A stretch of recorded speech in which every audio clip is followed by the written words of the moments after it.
In February of 1258, the Mongols stormed Baghdad. The chronicles speak of slaughter, fire, and ruin. But hidden between the lines is another story, the voice of those who were too young to fight, yet old enough to remember.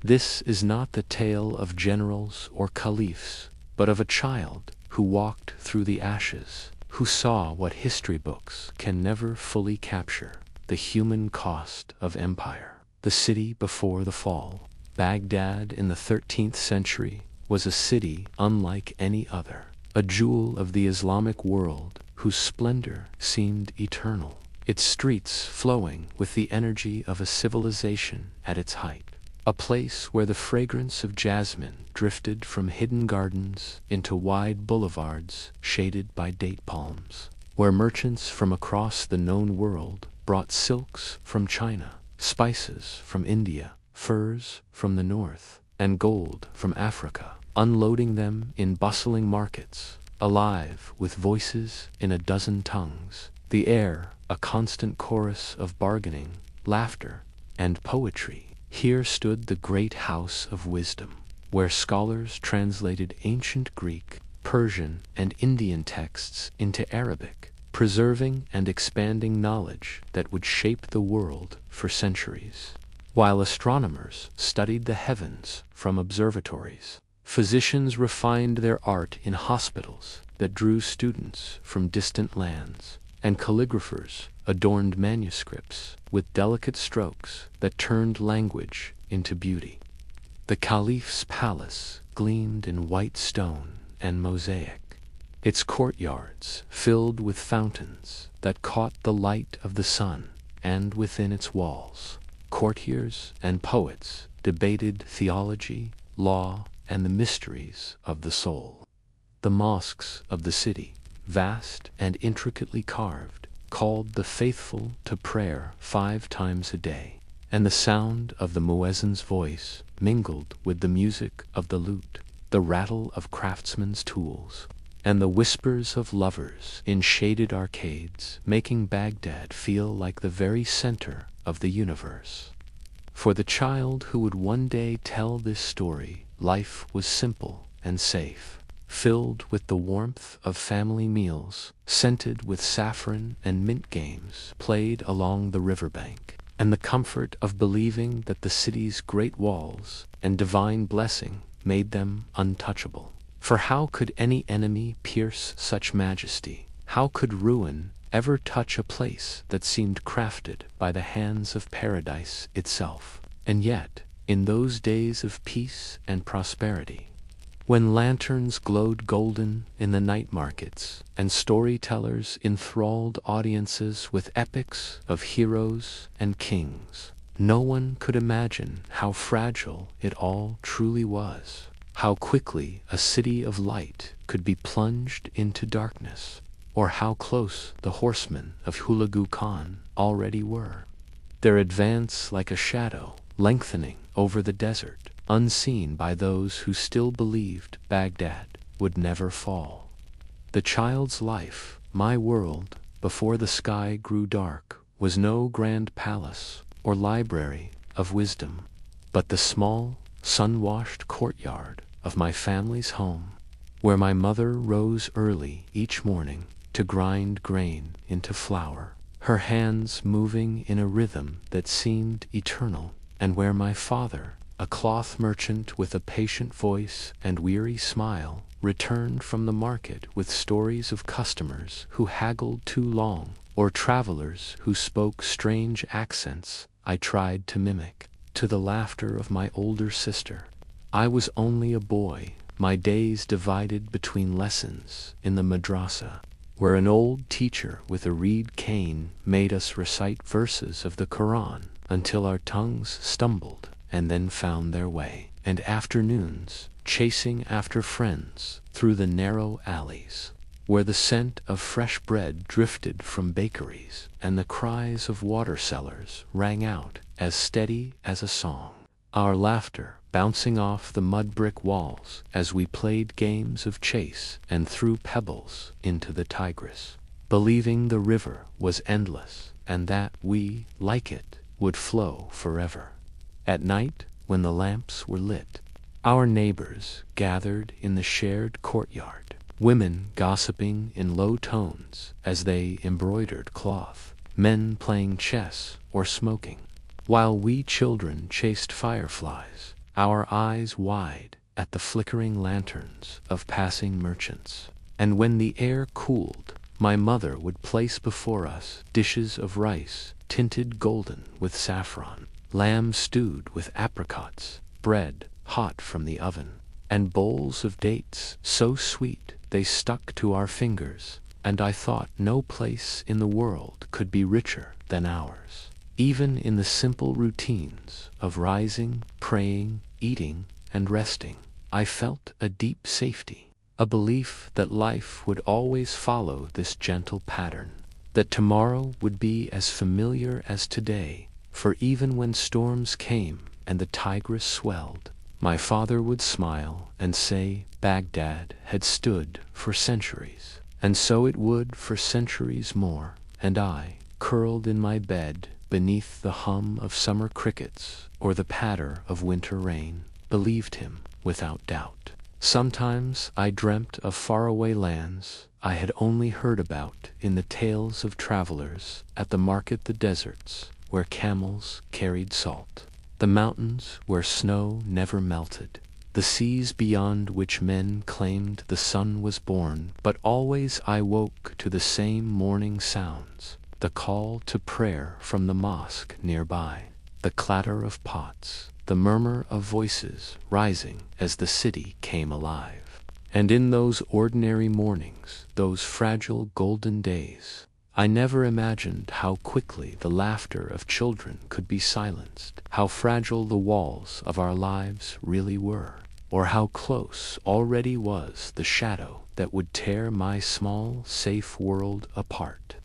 Rumors of the Mongols. It began like a faint murmur threading through the noise of the marketplace, a half-whisper carried on the breath of traveling merchants whose faces looked older than their years, men with dust still clinging to their cloaks and eyes that darted as if chased by unseen specters. And though they came to sell their wares, as always, bundles of spices, bolts of cloth jars of honey, they brought with them stories far more bitter than anything they sold. Stories of a people from the east, horsemen who moved like a single shadow across the land, who sacked cities that once seemed impregnable, who left behind nothing but silence and ash. I remember standing at my father's side as he bartered for indigo dye, pretending not to listen while my ears caught snatches of these strange tales, and I remember the way grown men leaned in close voices, dropping to a hush, as if the very mention of this enemy might summon them to Baghdad's gates. One swore that in Nishapur the Mongols had killed so many the earth itself could not hold the dead. Another claimed Aleppo's walls had melted under their fire, and a third, eyes wide as if haunted by what he had seen, insisted they carried with them demons disguised as soldiers, though others laughed at such talk, dismissing it as exaggeration, the usual embellishment of merchants eager to stir drama, to earn a free drink or a kinder bargain. My father, though, did not laugh. He frowned in silence, tugging at his beard, and when he noticed me listening, he ruffled my hair and told me to fetch water, as if I were too young to carry such words. But still the sounds clung to me, filling my dreams with images I could not yet understand of horsemen without. Number of cities that once bustled with children like me, now lying empty beneath skies of smoke. In the evenings, when neighbors gathered, the rumors spread further, debated with equal parts fear and scorn, some swearing that Baghdad, the city of peace, blessed by God and girded by walls thicker than any army's resolve, could never fall, while others, lowering their voices so the children would not hear, confessed unease, saying that the Caliph himself had sent no army to meet this tide, that he trusted too much in the city's renown. I sat at my mother's feet, playing with carved wooden figures, only half aware of the tones above me, sensing the tension without grasping its meaning, like the way animals grow restless before a storm. To me, the Mongols were little more than a name, a distant shadow far beyond the desert, a story meant to frighten children into obedience. Yet even then I felt something stir beneath the ordinary rhythms of the city, as if the laughter in the market was thinner, as if prayers were said more urgently, as if Baghdad itself was holding its breath, waiting for something vast and terrible that none of us could see, but that was already moving swiftly toward us. The Mongol advance. To understand the shadow that crept toward us, one must know the name Hulagu Khan, grandson of Genghis himself, whose ambition was as vast as the steppes that had birthed him, and whose horsemen were said to move with the swiftness of a sandstorm and the precision of a blade.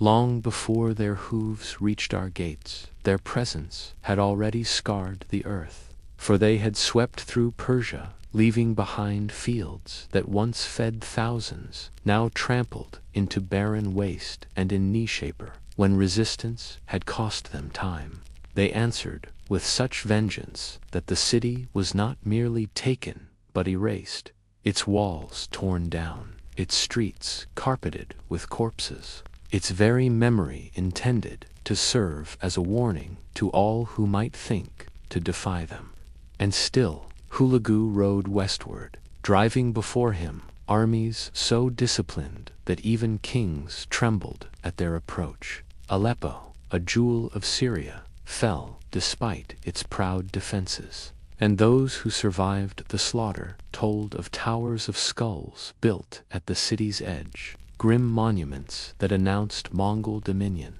And yet in Baghdad, though whispers reached us, there was no grasp of the scale of what was coming. For the Mongols were not merely raiders or plunderers, they were an empire in motion, wielding engineers from China who built siege engines like gods of iron, wielding archers who could loose a storm of arrows while galloping at full speed, wielding cruelty as a weapon sharper than any sword. For their reputation preceded them, and often broke a city's will before a single stone was thrown. Hulag's orders, given under the authority of his brother, the great Khan Mungi, were to break the power of the Islamic caliphates, and to bring even Baghdad's, the shining seat of the Abbasids, under the Mongol yoke. And so he moved methodically, cutting through fortresses along the Tigris, absorbing or annihilating the armies of lesser lords, his army swollen with warriors from every corner of the Mongol realm, Turks and Chinese, Persians and Armenians, a tide of tongues and banners, unified by terror and obedience. By the time Baghdad's citizens first saw smoke rising from neighboring lands, the Mongols were already near, their presence pressing closer with each passing week. Though most of us still lived in the illusion that Baghdad's walls and Baghdad's God would spare us, blind to the truth that the horsemen who had crossed mountains, deserts, and rivers without faltering would not turn back, now that the fate of Nishaper and Aleppo would soon be ours, and that the heart of the world, as we called our city, was already in the tightening grasp of a conqueror who saw no splendor worth preserving, only a throne to be claimed and a people to be crushed beneath the hooves of history. The Caliph's pride. At the heart of Baghdad's splendor sat Caliph Al-Mustasim, a man draped in silks and surrounded by courtiers who bowed to his every word, a ruler born into power rather than carved from it. And though he commanded the wealthiest city in the Islamic world, his vision was clouded by arrogance and a fatal trust in Baghdad's legend. To him, the city's fame, its holy status and its vast walls were shield enough, for had not Baghdad endured for centuries, while empires rose and fell around it? Had it not been blessed as the seat of the Abbasid Caliphate, where the voice of Islam's spiritual leader resonated across the lands, where scholars gathered as though drawn to a flame, where treasures poured in from every trade route, confirming to the Caliph that God's hand surely guarded its gates? But such faith blinded him, for he ignored the signs of danger pressing closer with every passing season, dismissing advisers who urged him to strengthen the defenses, scoffing at emissaries who begged for alliances with distant rulers, and trusting instead in flattery whispered by sycophants who feared his temper more than the Mongols' wrath. And so, when word of Hulagog's destruction reached the palace, when tales of towers of skulls and rivers of blood crept into Baghdad, Mustasim declared that the Mongols were but nomadic raiders, men who might terrify peasants, but who would break upon the might of the caliphate like waves upon stone. Yet his court, weakened by corruption and intrigue, lacked the armies and resources to back his boasts. For years of decadence had left Baghdad's soldiers underpaid, its arsenals ill-kept, and its generals divided by petty rivalries, so that when Hulag's envoys came demanding surrender, the Caliph answered with insult rather than strategy, sending back words that Baghdad needed no foreign mercy, for it was a city of God, a city untouchable. To the people in the streets, his pride was both comforting and dangerous, for some clung to his confidence as a child clings to a parent's promise, while others whispered in shadowed corners that arrogance had blinded their leader to reality. And I remember my father shaking his head when news of the Caliph's defiance spread, muttering that the man mistook divine favor for a sword, that he believed words and titles alone could hold back fire. And though I was too young to grasp the weight of his warning, I felt the unease in his voice, as though even he, a man of faith, could not quite believe that God would save those who would not save themselves. And so Baghdad prepared for nothing, its walls left unreinforced, its armies left scattered, while Hulag's tide surged ever closer, and in the gilded halls of the palace, Al-Mustasim reclined upon cushions, assured that his city's greatness would be enough, never realizing that pride was not a fortress, and that soon his arrogance would doom not only himself, but all of us who trusted, however unwillingly, in his shadowed throne. The gathering storm from the highest towers of Baghdad, the city's walls, seemed to stretch like a promise carved in stone, a girdle of protection that had guarded generations thick and formidable their very presence, a reassurance to those who gazed upon them. And as a child, I too believed in their permanence, for when my father lifted me to see over the parapets, the walls looked endless, rising above, the plain like the very edge of the world, and below them soldiers marched in formations that stirred dust clouds, their armor glinting in the sunlight, their voices lifted in chants meant to steady the heart. Yet even then, though I did not understand it, there was something hollow in the rhythm of their steps, a weariness that lingered after the drums ceased. For these were men who had not seen real war in years, their spears dulled by ceremony more than sharpened by battle, their training more spectacle than preparation, a performance to ease the fears of the people rather than a true shield against the storm pressing ever closer. And I remember standing by the market with my friends, watching them drill in the square, our eyes wide with awe, imitating their movements with wooden sticks, laughing as we toppled each other in mock duels, never knowing that the men we imitated would soon be scattered like straw before a wind too fierce to resist.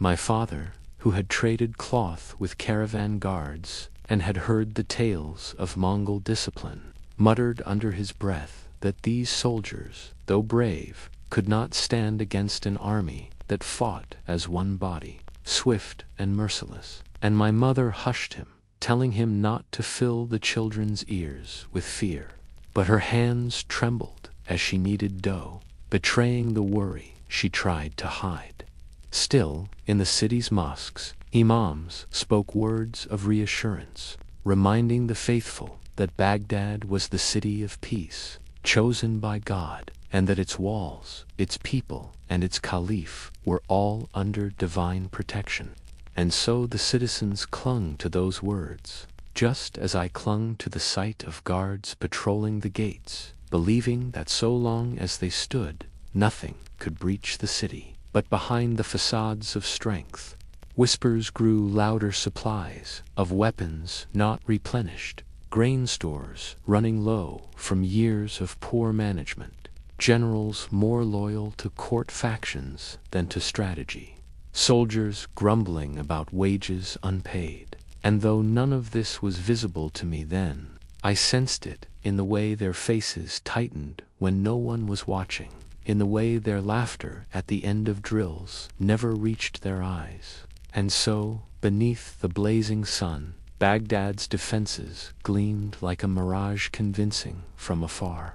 yet fragile when touched. And as children we played at war without knowing that real war was already on its way, that the storm gathering beyond the horizon was no game, and that our strong walls, proud though they were, could no more hold back the Mongols than paper could withstand fire.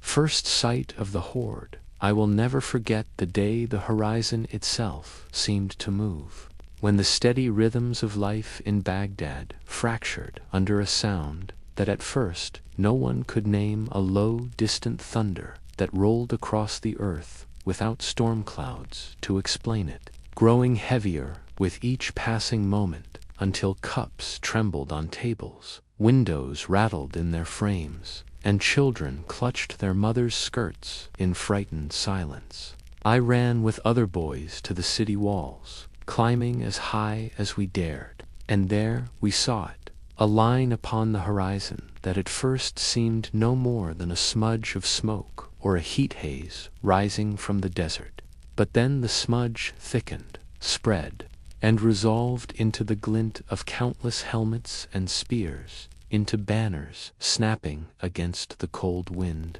into an army so vast it seemed to have no end, stretching from one edge of the world to the other. And even though my young mind had no numbers to measure it, I knew instinctively that this was more men, more horses, more death than our city could ever withstand.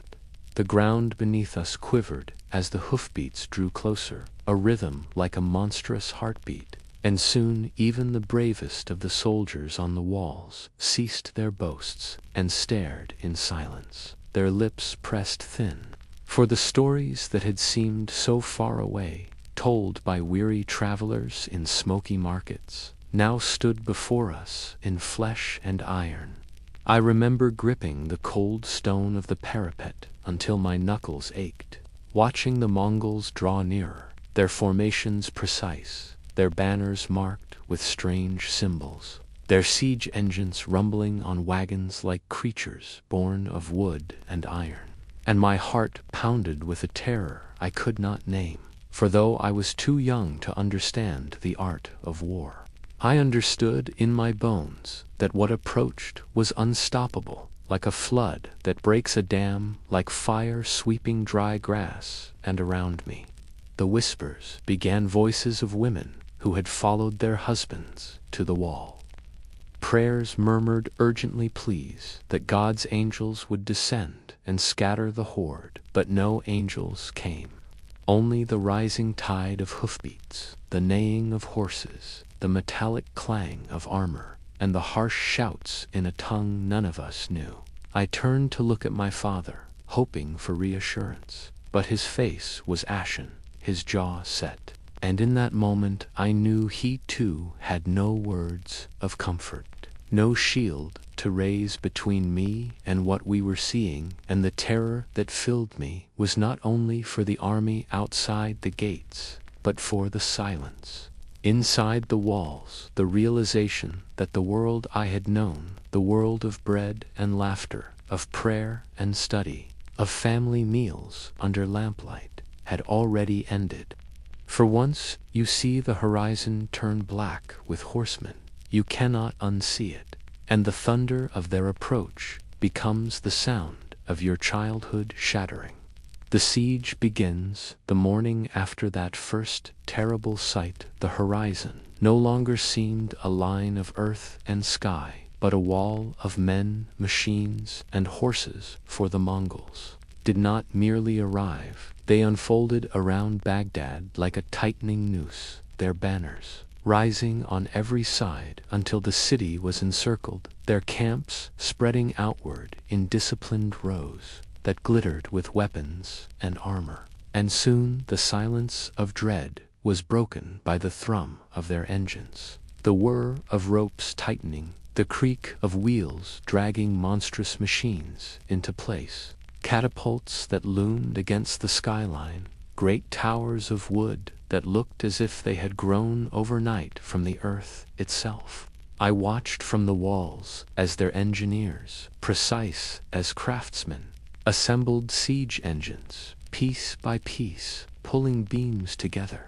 lashing ropes, hammering iron, until it seemed the very air quivered with the inevitability of destruction. And then came the sound I can still hear in my dreams, the deep, groaning snap of a counterweight released, the rushing whoosh of a stone tearing through the sky, and the shattering crash as it struck the outer walls, spraying dust and stone fragments into the air, followed by another and another, until the assault became a rhythm, a pounding heartbeat of war that would not stop until our city broke.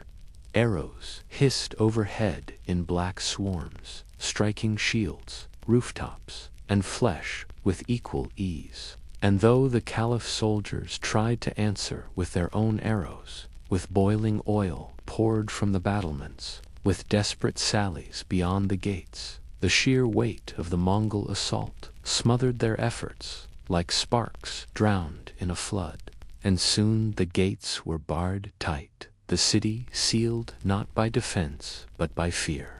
For all roads out had been cut off, all hope of escape strangled by the ring of horsemen whose patrols cut down any who dared to flee.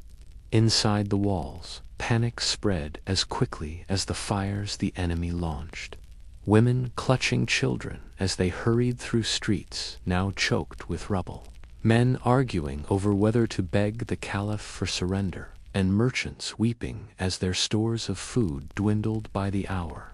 The air grew thick with the scent of smoke and dust, with the cries of the wounded carried on stretchers, with the constant toll of fear that beat like a drum in every heart. And though I was only a child, I felt it pressing upon me too, the suffocating realization that the great walls of Baghdad, which had once felt eternal, had become a cage, trapping us with our own doom. And every night, as I lay awake, listening to the endless hammering of the Mongol engines, I thought of the way the horizon had turned black, and I knew now that it was not only the sky that darkened, but our future, swallowed by the storm that had closed its iron hand around us. Inside the walls,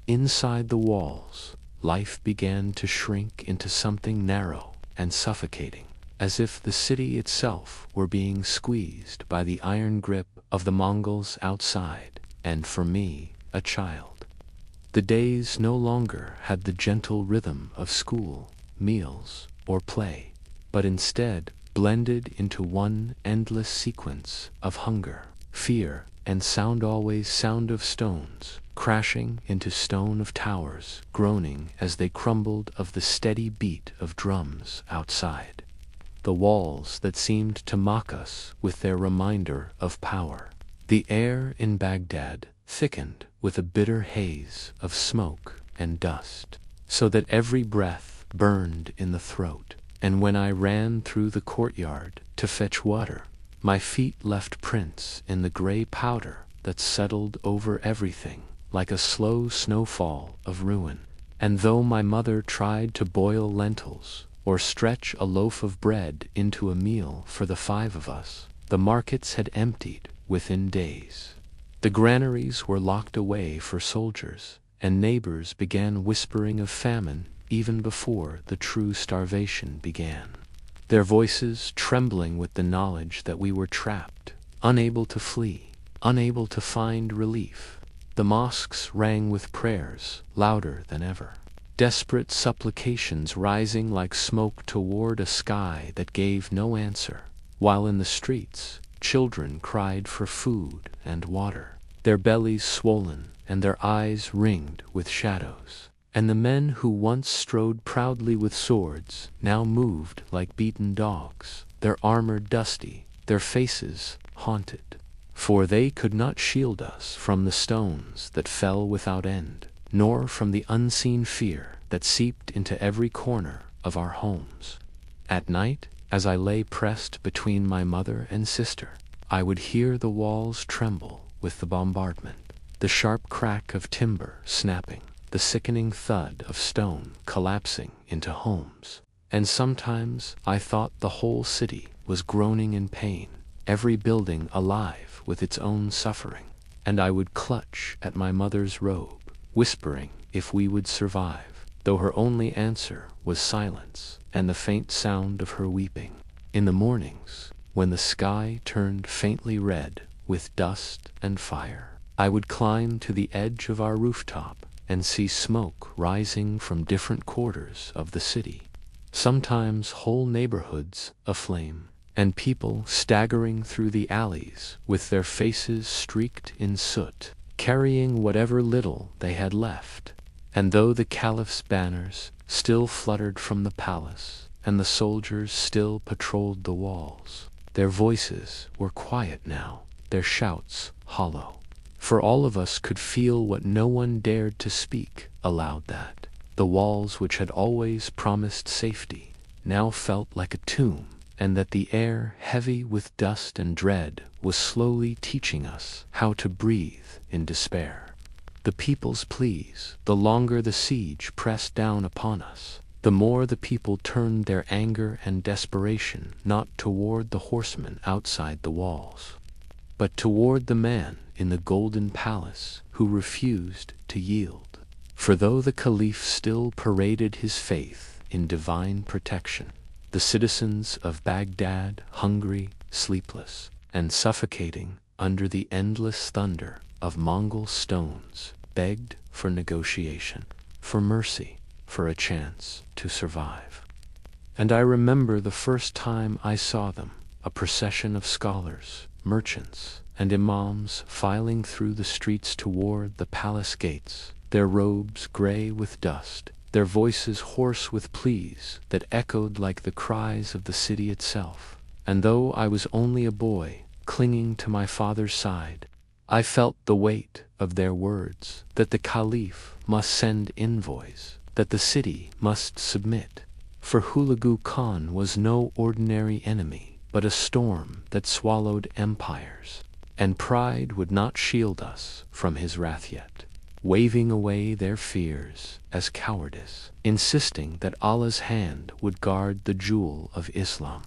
The cries of the crowd turned bitter, some cursing under their breath, others weeping openly, and still the palace remained sealed behind its walls of marble and silence. At night, I lay awake while my parents argued in whispers they thought I could not hear, my mother insisting that surrender would spare us, that Hulagu had shown mercy to other cities that bent the knee, while my father, though his voice cracked, clung stubbornly to hope in the caliph's faith, as if to doubt him were to doubt God. And between their words I heard the dread in both of them, that they knew neither path promised safety, that perhaps the city was doomed, no matter what choice was made. And still, While they whispered in the dark, the sounds of war never ceased. The pounding of stones into the walls, the cries of soldiers wounded on the ramparts, and the steady,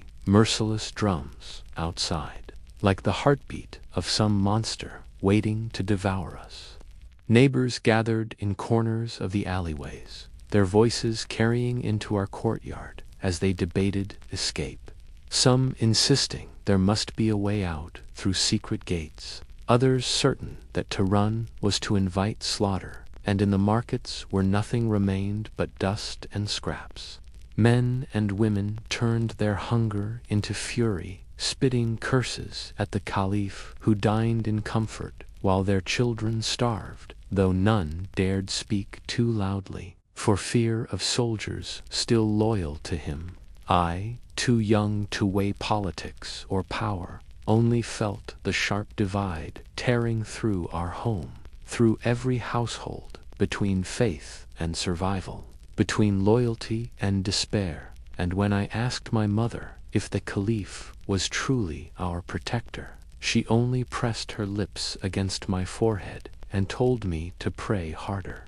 though her eyes, glistening in the lamplight, betrayed what her words could not, that her prayers were not for victory, but simply for a chance to see another dawn. A failed diplomacy, it was said that the Caliph finally relented to the pressure of his court and the cries of the people. For one morning, as the smoke from burning outskirts drifted across the Tigris and settled low over the domes, 2 messengers, robed in white, were sent out from the gates, with trembling hands clutching letters sealed in gold, their horses nervously pawing the earth as if they too knew the futility of their mission. And from the walls we watched them ride into the vast, terrifying silence of the Mongol camp, where black banners fluttered like vultures. Wings and lines of armored riders stood so still they seemed statues carved of iron and shadow. Hours passed, the sun crawling across the sky, while all Baghdad held its breath, for whispers spread that perhaps Hulagu might accept tribute, that perhaps our city, jewel of the Abbasids, might be spared if we bent our necks and offered him treasure. But when the messengers returned at dusk, their faces were gray as ash, their lips tight, as though they carried not words, but death itself. And soon the truth spilled into every alley and courtyard, that Hulagu demanded unconditional surrender, that he scorned the Caliph's offer of coin and jewels, that he had mocked Baghdad's arrogance in thinking gold could purchase survival, when his armies had already toppled cities, far richer and stronger and worse still. Some said he had laughed at our prayers, promising that the only offering he would accept was the city itself, stripped bare, its people crushed beneath his hooves. Rage and despair swirled through the crowds, for the Caliph, too proud to submit, had sent the messengers back with promises of resistance, as though the crumbling walls and starving bellies could defy the storm outside. And as the news reached our neighborhood, I saw grown men slump against doorways and weep, mothers clutching their children closer, as if their embrace could build a shield, and neighbors whispered with venom that our ruler had traded the lives of thousands for the vanity of his name. That night my father did not argue with my mother, for there was nothing left to debate, only silence between them as we ate a crust of bread so hard it cut my gums. The thunder of Mongol machines pounding the walls like a drumbeat of inevitability. And when I closed my eyes to sleep, I could not erase the image of those envoys riding out, small and fragile, against the endless tide of tents and banners, their pleas swallowed by an empire that recognized neither mercy nor compromise. And in the darkness I began to understand what the adults already knew, that the gates of Baghdad were no longer thresholds of safety, but the mouth of a grave waiting to be filled. Breach of the walls. It happened at dawn, when the weak light of the rising sun turned the dust-filled sky into a murky red haze. And the sound that woke me was not the usual thunder of catapults, but a deeper, more terrible roar, the kind that seemed to come from the earth itself. And as I stumbled outside with my father gripping my shoulder, I saw the unthinkable, the eastern wall, the wall that my friends and I had once traced with our fingers, as though its stones were eternal, had cracked open under the relentless pounding of Mongol siege engines. Whole sections collapsing with the groan of wounded giants, and through the breach poured a flood of horsemen clad in iron, their banners flapping like wings of carrion birds, their arrows darkening the air. Panic surged through the streets like fire leaping from roof to roof, people shrieking as they trampled each other, mothers clutching babies to their chests, old men falling beneath the stampede. And all around me the world turned into a whirl of smoke, sparks, and blood, for the Mongols set torches to houses as they advanced, the flames racing hungrily through the wooden beams, while the cries of the trapped pierced the morning air. I clung to my father's hand as he dragged us through the chaos, my mother close behind, with my younger sister bundled in her arms. And everywhere I looked, familiar faces were twisted in terror hour, Baker clutching his apron as if it were armor, our neighbor's son screaming for a mother already lost in the crowd, soldiers rallying with desperate shouts, only to be cut down by arrows that hissed like snakes, the clang of steel, the crash of stone, the shrieks of animals loosed from their pens merged into one deafening storm. And in that storm I saw things no child should see: men impaled on spears, women wailing as their homes collapsed, children dragged from hiding places by riders whose faces were expressionless. Beneath their helms, and above it all, the relentless advance of the horde that seemed less an army and more a tide, unstoppable, merciless, inevitable. I remember the taste of smoke coating my tongue, the sting of ash in my eyes, and the terrible helplessness that pressed into my chest as though the city itself was crushing me. For Baghdad, the great jewel of the Abbasid Caliphate, the city whose gardens had seemed eternal, was no longer a place of learning or laughter,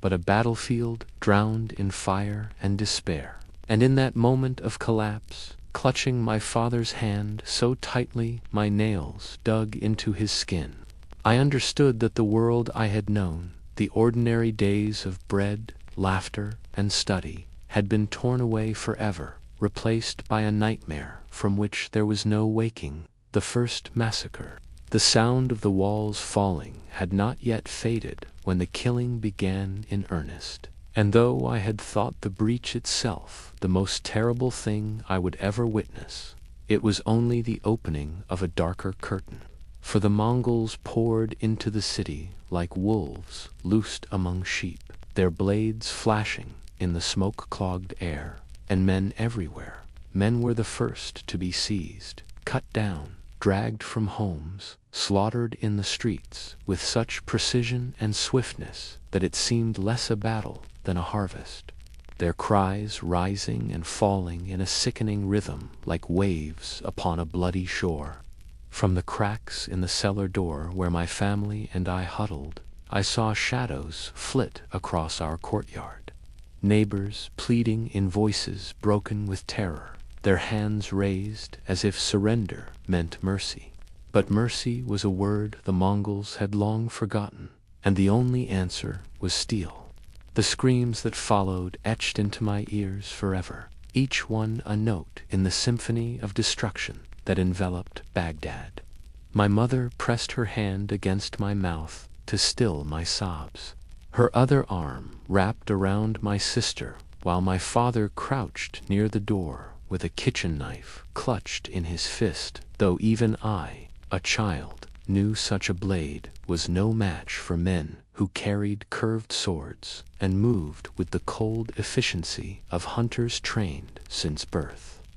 Through the boards, I saw the face of our neighbor, Karim, as he stumbled into the street, his clothes torn, blood running down his arm, only to be struck down with a single stroke that split him open. His body falling so close to our hiding place, I could see the last breath shudder out of him. And then more bodies followed, friends and strangers alike, piling in the dust, the streets filling not with the noise of bargaining or laughter as they once had, but with the gurgling death rattles of men whose names I had known since I could speak. The stench of blood and smoke thickened until breathing itself felt like drowning,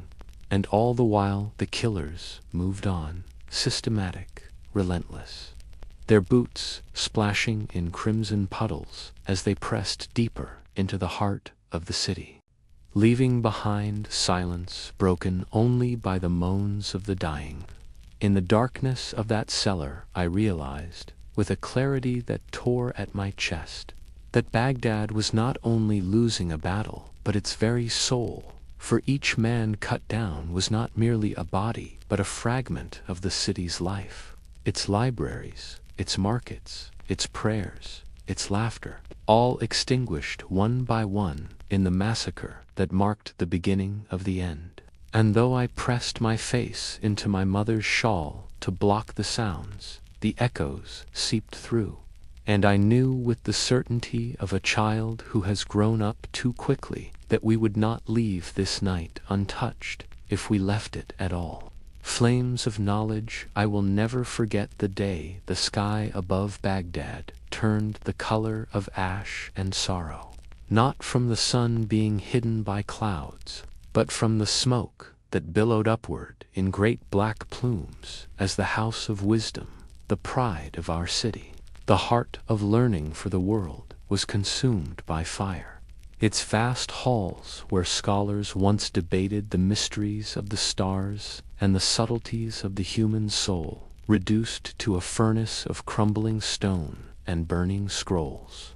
each spark carrying away centuries of thought. My father, who had never wept even when his brother died, stood in the doorway of our hiding place with tears streaming down his face, for he had studied in those halls as a boy and always spoke of them with reverence, telling us that the house of wisdom held knowledge that made Baghdad not merely a city, but a beacon, a lantern for all nations, and to see it engulfed in flame was to watch that lantern smashed upon the ground. I could hear the crackling of parchment as if it were bones breaking, the roar of fire devouring shelves upon shelves of manuscripts, works from Greece, Persia, India, and our own great scholars, Saul, turned to ash in moments, their words rising into the sky in streams of gray smoke that stained the heavens,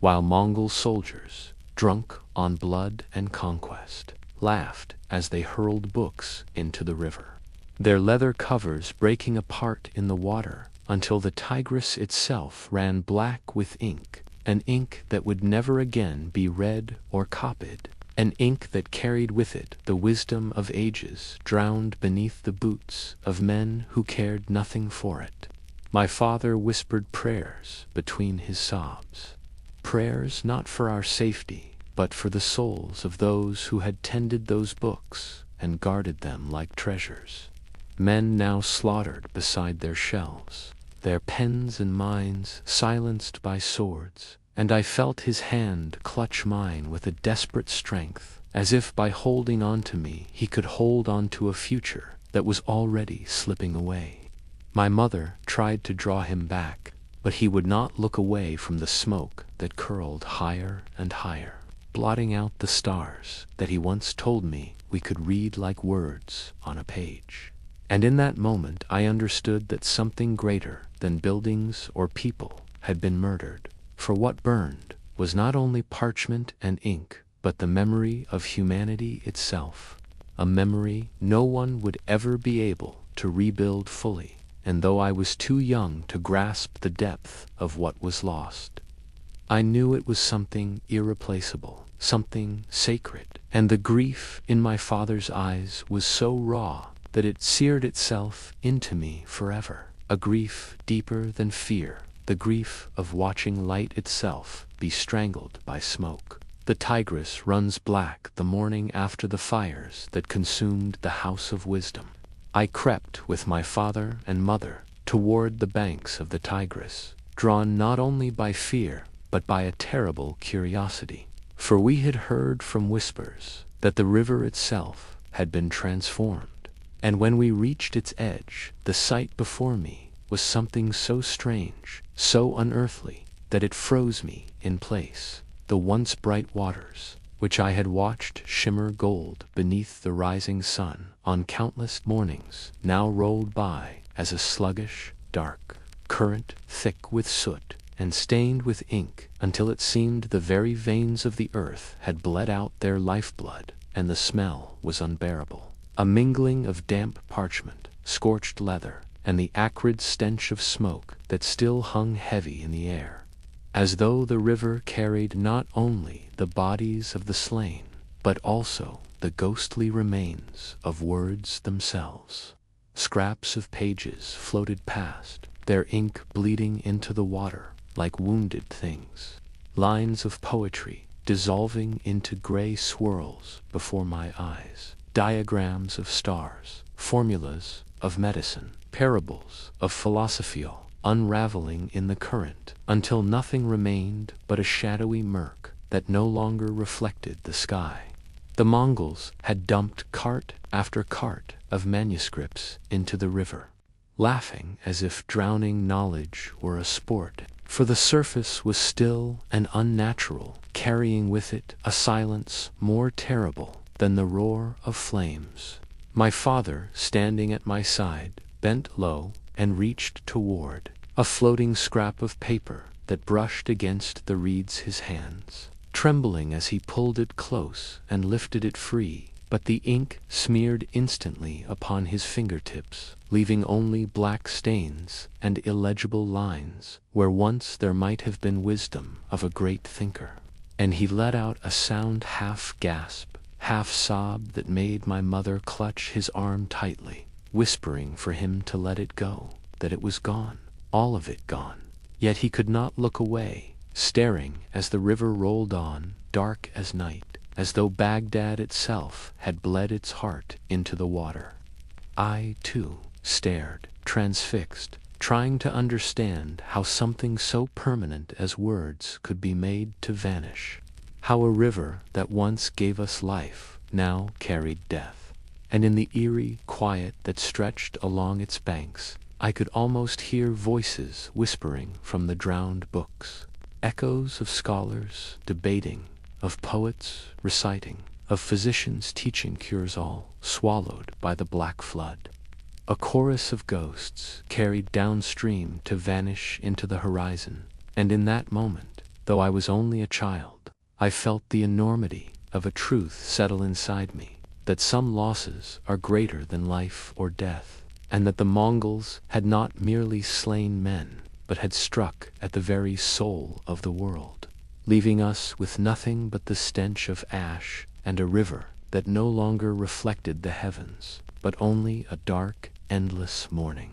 The Tigris runs red. If the black river of ink had seemed unnatural, what came after was a nightmare that no imagination could have conjured. For the Tigris, once again, began to change before my eyes. And this time it did not run with the dissolving words of scholars, but with the very lifeblood of the people of Baghdad, turning into a crimson torrent that carried away bodies as though they were no more than discarded refuse. The Mongol soldiers, tireless in their cruelty, dragged men from their hiding places, our neighbors, our teachers, the bakers who had once pressed warm bread into my small hands, the old men who had sat beneath the arches of the mosque, telling stories, and they lined them up in the streets before cutting them down with efficient brutality. their cries piercing the air for only a heartbeat before silence fell, replaced by the dull thud of corpses striking earth. And then those same bodies were heaved onto carts, stacked as though they were bundles of firewood, and taken to the river's edge, where they were tipped unceremoniously into the water, one after another, until the current clogged with the dead, bobbing heads and limbs, breaking the surface as the flow itself slowed under the weight.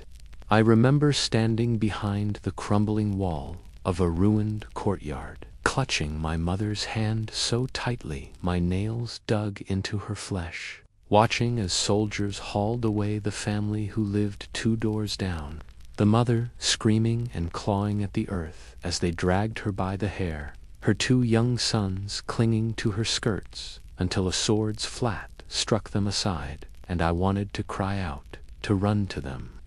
But my mother pressed her palm over my mouth, her tears streaming silently, and we could do nothing but listen as their voices were swallowed by the river. Soon, the Tigris no longer looked like water at all, but like a living wound that cut through the city, deep red in color, foaming where bodies clashed against its current, carrying husbands away from wives, fathers away from children, and strangers tangled together in death as the water swept them past the banks, where people used to gather in the evenings to pray and tell stories. And the smell was unbearable, coppery and thick, hanging in the air so that every breath tasted of blood.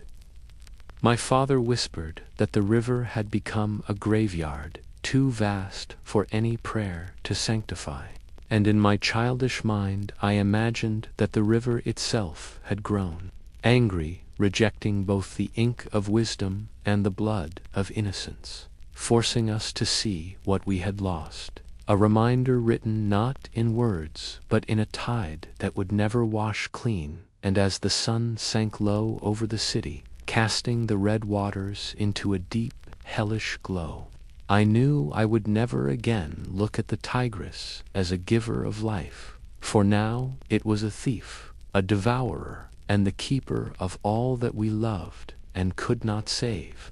The caliph's capture, the days blurred together in fire, smoke, and screams, yet amid the chaos, a strange whisper began to circulate like a shadow, slipping between broken doors and cracked walls. The caliph, the commander of the faithful, God's chosen guardian of Baghdad, had been taken alive by the Mongols, dragged from his palace not in robes of glory but in chains of iron. And though I was only a child, too small to grasp the enormity of it, I could feel the change in the air. For when the rumor reached my parents' lips, their faces turned pale, and my father muttered that without the caliph the city was no longer a city, merely a carcass waiting to be devoured. I asked him what it meant, what would happen now, and he pressed his hand to my head as if to quiet me, saying only, "Hush, some truths are too heavy for your shoulders."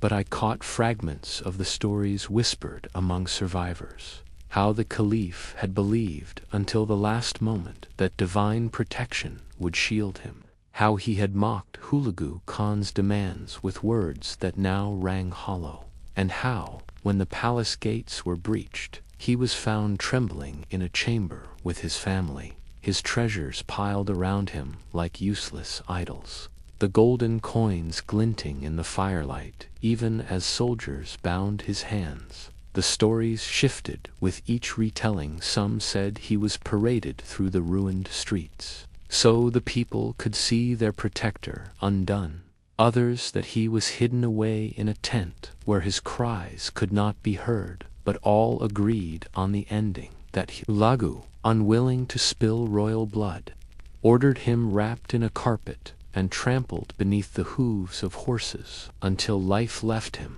a death without blade or fire, but crueler still for its indignity. And though I did not understand why his passing mattered so greatly, I could sense its weight in the silence of the adults. the way no one spoke the Caliph's name aloud anymore, as though even uttering it invited danger. And in that silence, my childish mind tried to puzzle out why God had not saved him, why the walls and prayers had crumbled so easily, and whether his fate meant that Baghdad itself had been abandoned. One evening, while the smoke still curled above the city like black fingers, I overheard two men arguing, one swearing that without a caliph the Abbasid line was broken forever, the other insisting that faith would endure beyond the Manand. Though I could not follow their meaning, I remember the tone of their voices, hollow, defeated, as if something larger than the city, larger even than life itself, had been buried beneath those hooves, along with the caliph, leaving us orphans, not only of our families, but of our history. And as I curled into my mother's arms that night, the whispers of the caliph's death echoing in my ears, I felt a loneliness deeper than hunger, deeper than fear. A loneliness that came from not knowing who we belonged to anymore, or if we belonged anywhere at all. The Mongols' brutality, the days that followed the Caliph's capture and death, were not days at all, but a descent into something beyond time. For Baghdad no longer breathed as a city, but bled as a corpse, its alleys soaked in tears and smoke, and I, still a child, clinging to the tattered sleeve of my mother, could scarcely believe that the streets where I had once chased pigeons and listened to merchants' songs were now places where bodies lay stacked like firewood, where women were dragged screaming into the shadows, never to return, and where even the holiest of sanctuaries, the mosques whose minarets had once called us to prayer, were defiled, their domes shattered, their prayer mats soaked in blood. I remember stumbling behind my parents through broken stone and choking ash, trying to find a corner of safety, and each time I thought we had found one, the Mongol riders appeared again, their armor blackened with soot, their faces as expressionless as carved masks, spears glinting in the sun as they drove survivors like cattle, cutting down the slow and sparing only those they wanted to use. And it was then I learned a new kind of silence, the silence of the living who dared not cry lest they be heard, a silence that filled my lungs like poison as we pressed ourselves into the ruins of collapsed houses, hiding among the shattered beams and listening to the shrieks of neighbors caught outside. I can still hear one sound that haunts me most, the muffled sob of a mother whose baby was torn from her arms and hurled into the Tigris. A splash followed by silence, and I clutched my own mother tighter, afraid that the same would happen to me, that one day I too would be no more than a ripple in that crimson river. And though hunger gnawed at my belly, fear was sharper for food meant nothing if the next knock on the stones was the tread of a Mongol boot.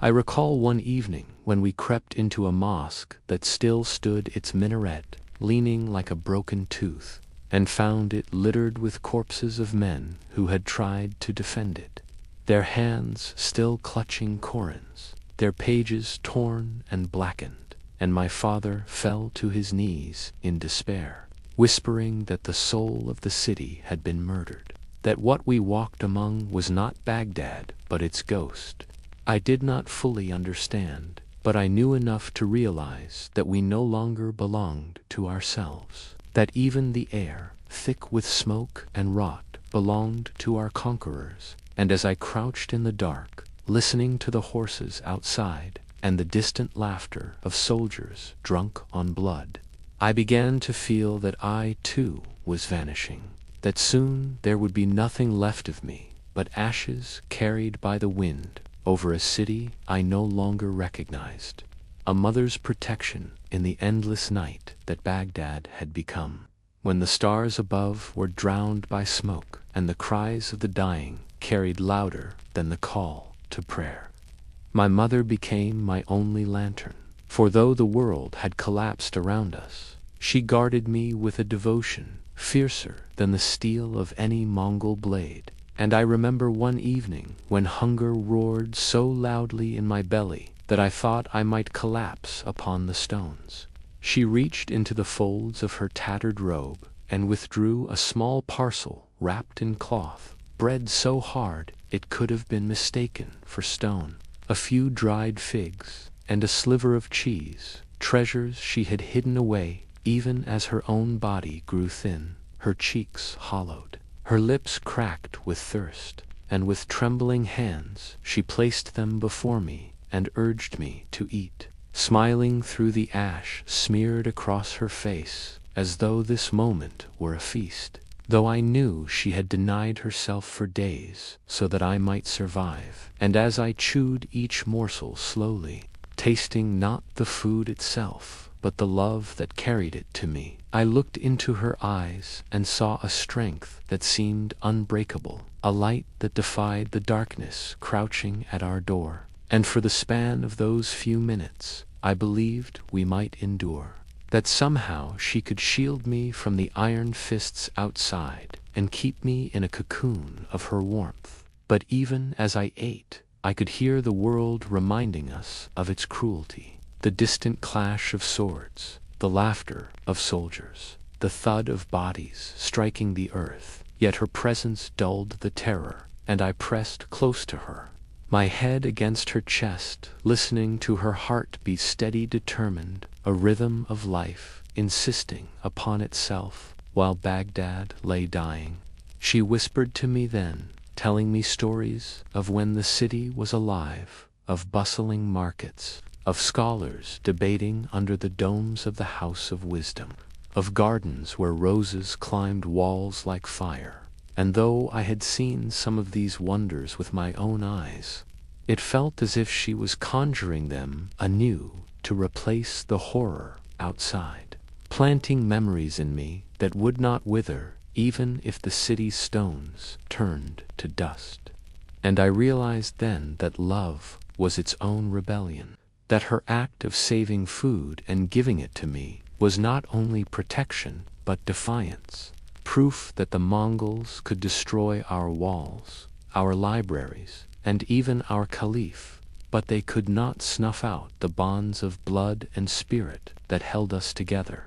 When I finished the last crumb, she kissed my forehead, her lips dry but warm, and told me in a voice steady as stone that I must never forget I was loved, that no matter how black the Tigris ran, no matter how high the smoke climbed, I carried within me something they could never burn. And as I drifted into uneasy sleep in her arms, surrounded by ruin, I believed her, if only for a fleeting moment. The fall of family. I remember the day my father did not come back, the day the walls of my world finally caved in, for he had slipped out at dawn, whispering to my mother that he would search for food, perhaps find water hidden among the ruins, or barter with neighbors who still clung to life. And though she tried to stop him, clutching at his sleeve as if her grip alone could hold back fate, he kissed her hand and told us both that he must try, because what else was there left for a man to do but fight against despair? Yet, as the hours bled into night, and the night bled into morning, he did not return, and when at last the silence outside our hiding place was broken by the heavy drag of feet, it was not my father's familiar step, but the shuffle of soldiers, their laughter cruel, and between them they dragged a figure by the hair, a figure I almost did not recognize until his lifeless body was flung into the street like refuse. My father's face battered, his tunic stained with blood, darker than the shadows. And in that moment my mother screamed, but not with sound. It was a scream that lived in her eyes, a collapse of the soul, while I, too small to understand fully, pressed against her side and stared at him, wondering why he did not rise, why his arms did not open to hold us. And as realization settled like stone in my chest, something broke inside me, a crack that would never mend. For with his death, the fragile shield of family splintered. And even as my mother pulled me back into the ruins to hide from the soldiers' mocking voices, I felt emptiness seep into my bones, cold and permanent. And though she tried to comfort me, rocking me as though I were still a baby, whispering that he had gone to a better place, I could not believe her, for how could there be a better place when he was not with us, when his laughter and his stories and his strong hands had been stolen, leaving us to face the darkness alone. And in the days that followed, as hunger grew sharper and the city more silent, I realized that the death of a father is not only the loss of a man, but the collapse of a pillar, and without him, our home, our safety, our very sense of belonging crumbled. And my mother became quieter, her smiles rarer, her steps slower, as though the weight of protecting me alone had aged her years in an instant. And I, once a child who believed in the eternal strength of parents, became hollow, carrying a grief too heavy for my small frame. And though time would march on and other tragedies would come, none carved as deep a wound as the sight of my father's body thrown aside like dust. For it was then I learned that death could unmake not only a man, but the very idea of family. And the emptiness that opened within me that day never left it, only grew, echoing with each memory of him that I tried to cling to before even those two began to fade like smoke. Silence after fire, the days after the slaughter bled into one another, time itself, seeming to dissolve into ash and shadow for Baghdad, once a city, alive with the clamor of markets, the murmur of scholars, and the call to prayer rising with the dawn, had been hollowed into something unrecognizable, a skeleton of smoke and ruin where silence reigned heavier than any battle cry. And the first, a child wandering its corpse, felt that silence press against me like a suffocating shroud, broken only by the distant caw of scavenger birds circling above and the occasional groan of a building surrendering at last to fire's slow hunger, its beams collapsing in sparks and dust. The air was thick with the acrid stench of burned wood mingled with the sickly sweetness of death. For the streets were graveyards, their stones darkened with old blood, their corners cluttered with the unburied dead men and women frozen in final moments of terror. And though my mother held my hand tightly, urging me not to look, my eyes clung to every face, half believing I would find my father's among them, half dreading that I would. And as we moved through alleys once bustling with neighbors and friends, I began to notice how the city seemed to whisper through its ruins, as though the very walls, blackened and cracked, still remembered the voices they once sheltered, murmuring faint echoes of laughter, argument, prayer, until the silence swallowed them again. And I found myself afraid, not of the Mongols any more, for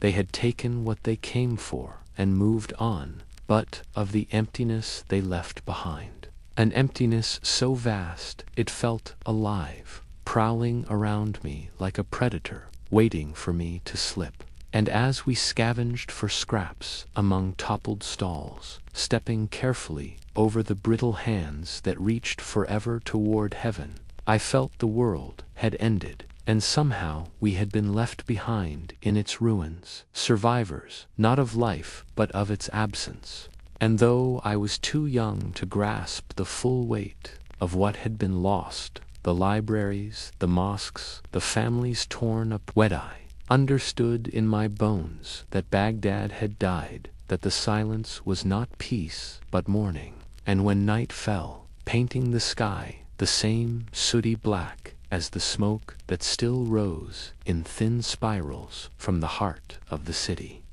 My mother and I would huddle in the ruins of what once had been a merchant's shop, listening to the distant crackle of flames devouring what little remained. And in those hours I would think of how different the silence felt now compared to before.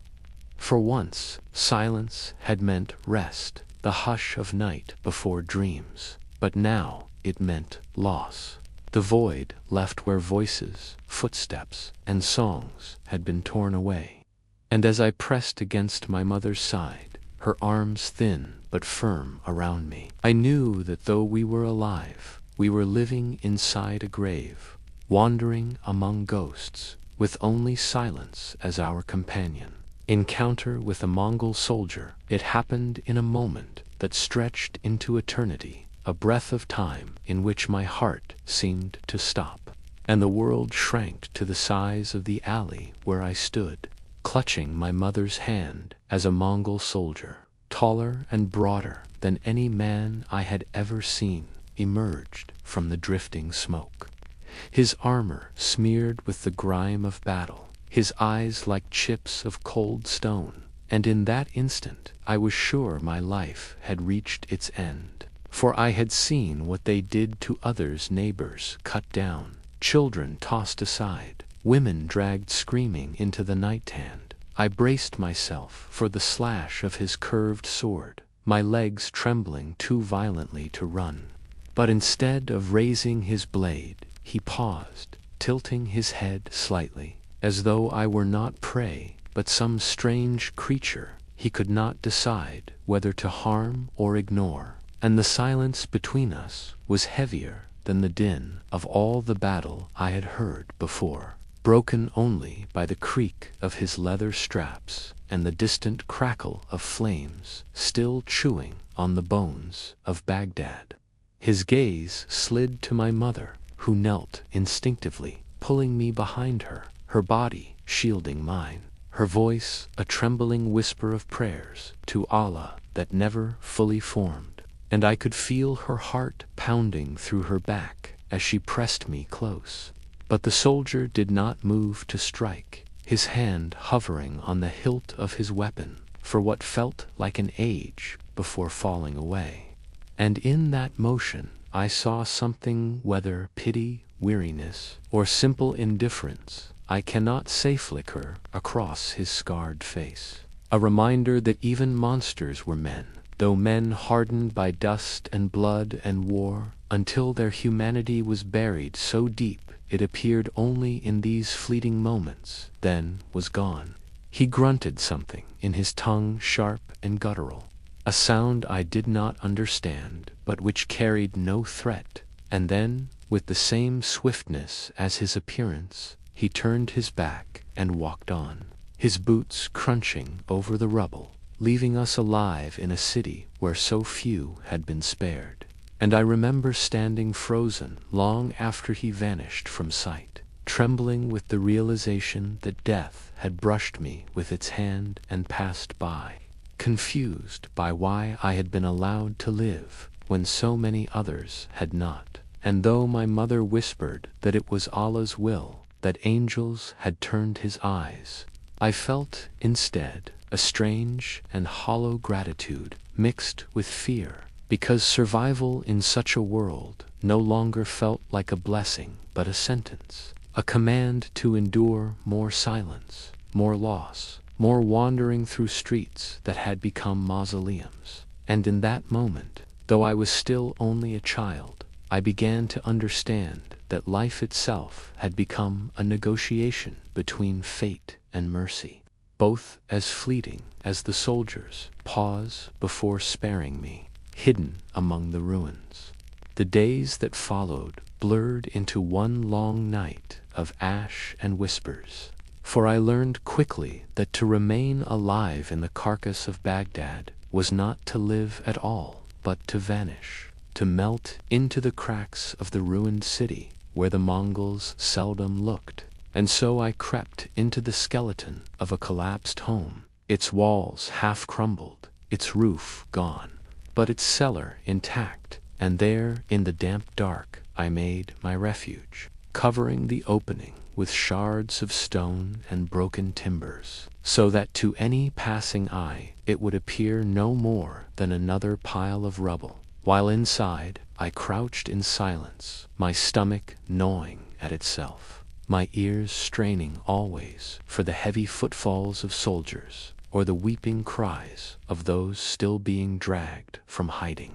Food became not meals, but fragments charred grain found beneath the ruins of a market stall, a crust of bread stolen from a corpse's pouch, a piece of dried meat scavenged from what had been a merchant's storehouse before fire reduced it to a blackened husk, and water was mud scraped from the edges of shattered wells or caught in broken pottery after brief rains, tasting of ash, yet precious beyond measure, for every swallow was another day of breath. I learned to move like a shadow, crawling only at night through alleys where the air stank of decay. Stepping around bodies I no longer dared to look at too closely, holding my breath when the wind carried the smell of burning flesh, or when the faint clink of armor told me Mongols were near, and I grew attuned to silence as though it were a cloak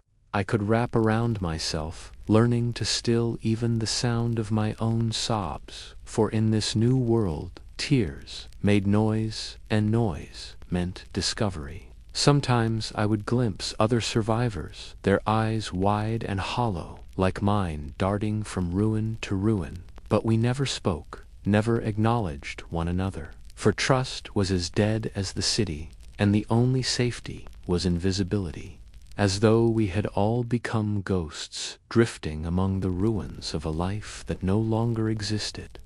At night I would curl into my mother's cloak, the last thing of hers I possessed, breathing in the faint trace of her scent, though it was fading beneath the smoke, and I would whisper to the memory of my father, to the faces of neighbors, to the sound of the Tigris, before it had run black and red, and though I was only a child, I felt myself turning to stone, a creature sustained by scraps and silence, and I began to wonder if I was alive at all, or if I too had become part of the city's ruins, a shadow clinging to rubble, waiting for the day when even shadows would vanish. The scale of destruction from the vantage of history.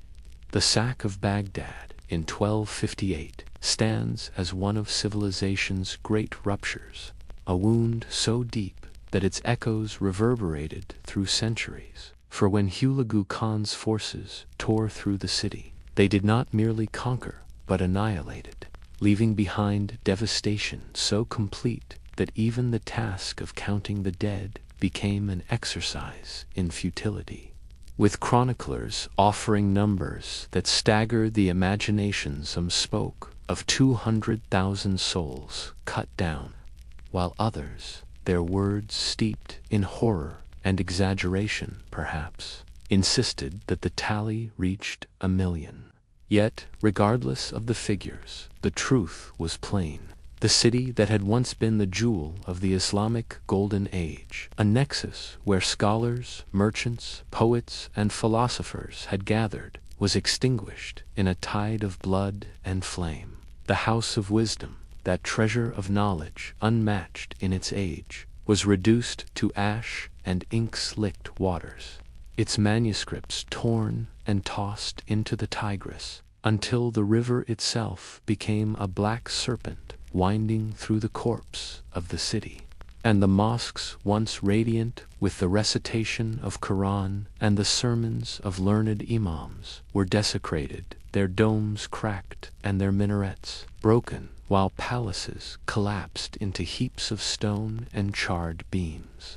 the grandeur of Abbasid rule vanishing into dust in a matter of days. Contemporary witnesses, like Ibn al-Fuati, who survived the onslaught, wrote of streets clogged with corpses so thick that one could walk across them without touching the ground, of the stench of death rising to choke the sky, of screams that seemed to dissolve into the very walls of the city. while later historians, such as Ibn al-Athir, would describe this moment as the greatest calamity ever to befall Islam, a catastrophe without parallel since the creation of the world. Indeed, Baghdad had been more than a city. It was a symbol of the flowering of human intellect, where astronomy and medicine advanced, where translations preserved the wisdom of Greece, Persia, and India, where poets wove verses that outlived empires, and where merchants carried silks and spices from far corners of the world.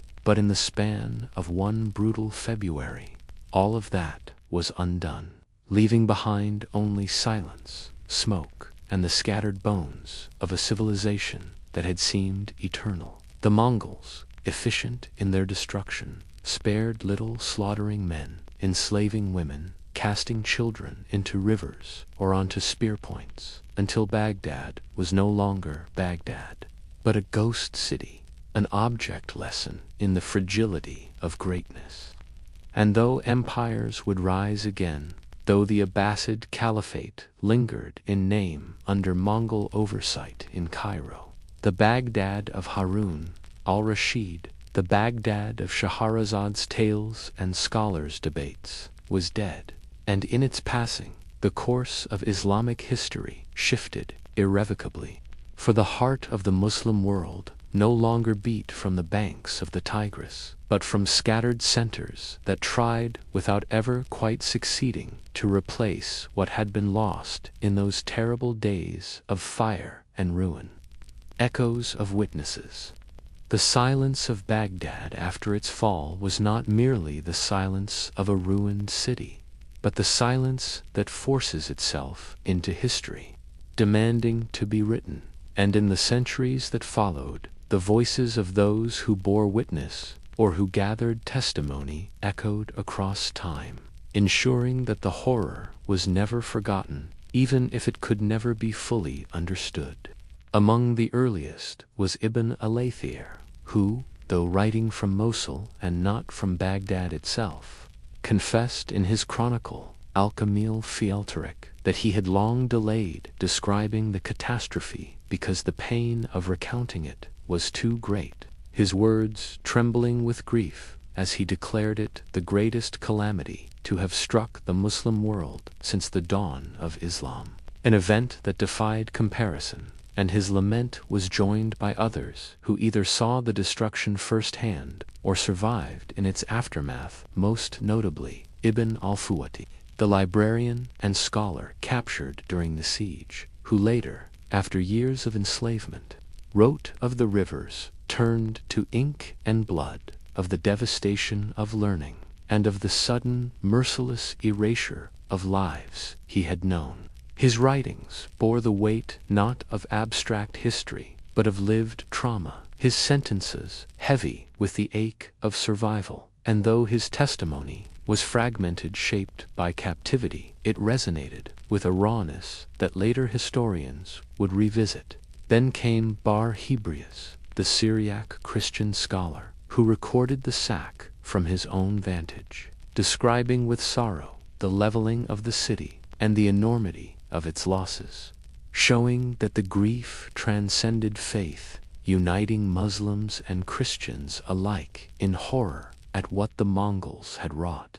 Centuries later, historians like al-Dahabi and Ibn Kathir echoed these accounts, layering lament upon lament, with Ibn Kathir writing in his Al-Bidayah wa el-Nihaya of the Mongols' merciless slaughter and the Caliph's ignominious end, while later still, scholars of the Ottoman age and beyond would look back at Baghdad's fall as a turning point, a scar on the body of Islam. Even European chroniclers, distant though they were, recorded rumors of the sack, their imaginations, painting pictures of destruction so vast that they could scarcely comprehend it, and thus the event became part of a shared human memory, a story repeated and reshaped, carried forward as both warning and lament. Yet amidst these echoes, the imagined child who survived,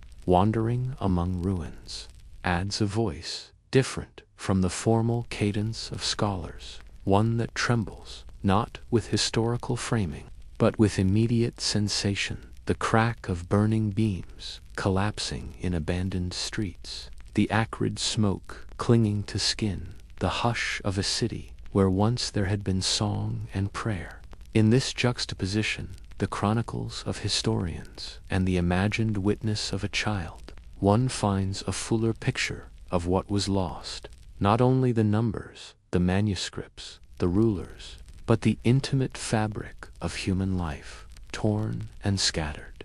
so that when future generations read Ibn al-Laythi's lament, or Ibn Kathiya's denunciation, or Ibn al-Fuwati's wounded fragments, they are not merely reading history, but entering into a chorus of grief, a tapestry of voices united by the attempt to give shape to the unshapeable, to speak of the unspeakable, to remind us, even centuries later, of a city that once was, and of the terrible silence that followed when it was no more. The world reacts. When the dust of Baghdad's ruin began to settle, and the surviving whispers of merchants, fleeing scholars, and broken families carried the story outward, the Islamic world, and indeed much of the known world, reeled as if struck by a thunderclap. For the fall of Baghdad was not merely the conquest of a city, but the shattering of a symbol, the heart of a civilization whose libraries, mosques, gardens, and palaces had long stood as proof that knowledge, trade, and faith could create a shining center of human flourishing. The first waves of news rippled across nearby lands, reaching Syria, Egypt, and the Hijaz, where scholars, jurists, and poets could hardly believe what they heard, some at first dismissing the reports as exaggeration. For how could the abode of peace, the seat of the caliphate for centuries, vanish in mere days? How could the city of Alman's house of wisdom, of al-Razi's medicine, of al-Khwarizmi's mathematics, of Harun al-Rashid's legendary splendor, be reduced to rubble and ash? But disbelief quickly gave way to grief and horror, as caravans brought first-hand survivors with scarred faces and haunted eyes, bearing stories of the rivers running black with ink and red with blood. And the loss was mourned not only as a political catastrophe, but as a spiritual one. For Baghdad was the heart of the caliphate, the symbolic guardian of the Ummah, and its fall seemed to many like divine punishment, a judgment upon corruption, disunity, and complacency within Islam itself. A theme echoed by scholars like Ibn Taymiyyah. In Cairo, the Mamluks absorbed the shock with dread, for they knew they might soon face the Mongol tide themselves, and their scholars penned sermons warning the people to repent, to unite, to prepare. In Andalusia, already far from its golden age, poets wrote elegies comparing the loss of Baghdad to the earlier fall of Córdoba and Seville, lamenting the steady unraveling of Islam's great lights. Beyond the Muslim world, news traveled west along trade routes to Christian Europe, where chronicles noted with awe and fear the Mongols' terrifying power, some voices praising it as God's vengeance against the infidels, others worrying that Christendom itself might be next. And even in China, where the Mongols' power was still expanding, reports reached scholars who marveled that a city so vast could be unmade so utterly. What unites these disparate reactions is the recognition that something monumental had occurred, something that could not be measured simply by bodies or buildings lost, but by the sense of rupture. It caused the feeling that an age had ended, that the torch of civilization had been violently knocked from its bearer's hand, leaving darkness in its wake.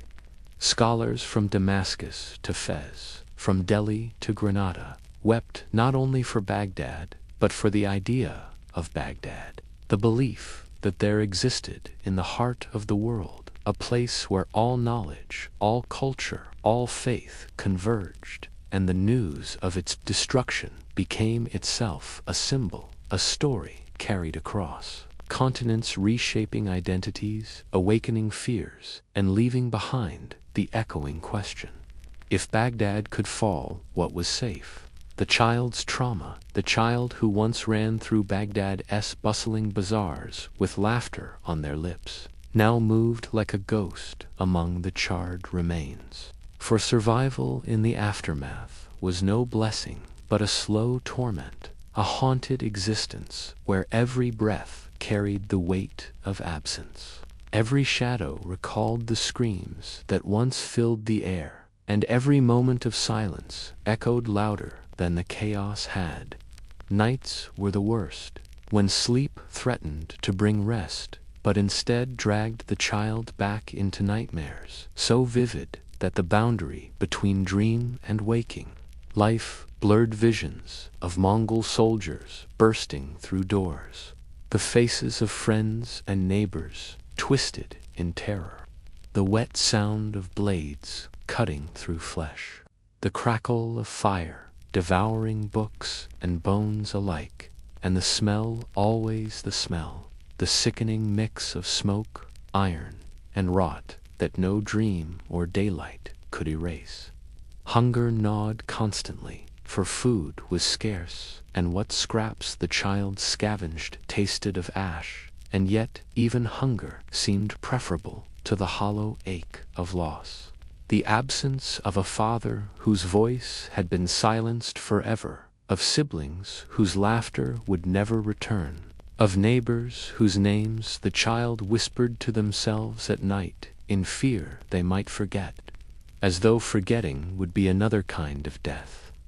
Silence, once a gentle companion in the early dawns when Baghdad stirred awake, now suffocated, pressing down upon the child with a heaviness more terrible than screams. For silence meant emptiness, meant a city whose millions had been reduced to bones and ashes, meant a loneliness too vast for a child to hold. And so the child filled it with muttered prayers, with fragments of lullabies, half remembered from their mother's lips, with the steady count of heartbeats to remind themselves they were still alive, though not truly living.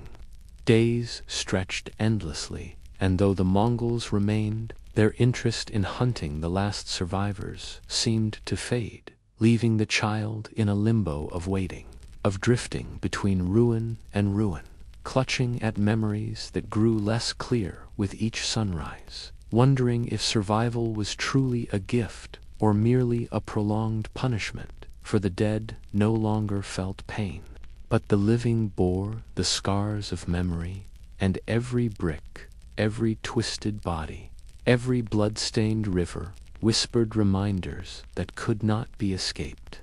The child's eyes grew older than their years, carrying a gaze that saw too much and trusted nothing. And though they continued to breathe, to move, to exist among the rubble, the innocence that once danced in their soul had been extinguished, replaced by something colder, quieter, and unbearably heavy. And so they lived, not with relief, but with the knowledge that survival meant carrying Baghdad's ghosts inside them forever, an endless echo of loss. A city of ghosts. The child wandered through Baghdad, as if through a graveyard without walls, where every street once alive, with chatter and the perfume of spices, now lay hushed beneath the weight of ash, every doorway a hollowed socket, staring back with emptiness, every stone heavy with unspoken grief. For the city of peace, once the jewel of the world, had been transformed into a vast necropolis, where ghosts lingered in every corner, whispering in the silence, peering from the rubble, brushing the child's shoulders with the cold breath of memory. Markets that had overflowed with merchants, and laughter were nothing but charred timbers and overturned stalls. their wares trampled or burned to dust. Mosques, whose domes once gleamed in the morning sun, now cracked open like broken shells, their minarets reduced to jagged stumps, pointing not to heaven but to a sky thick with smoke, and the great streets where caliphs once paraded, scholars once debated, and families once strolled in peace, were littered with bones and abandoned shoes, remnants of lives cut short, as though the city itself had become a mausoleum.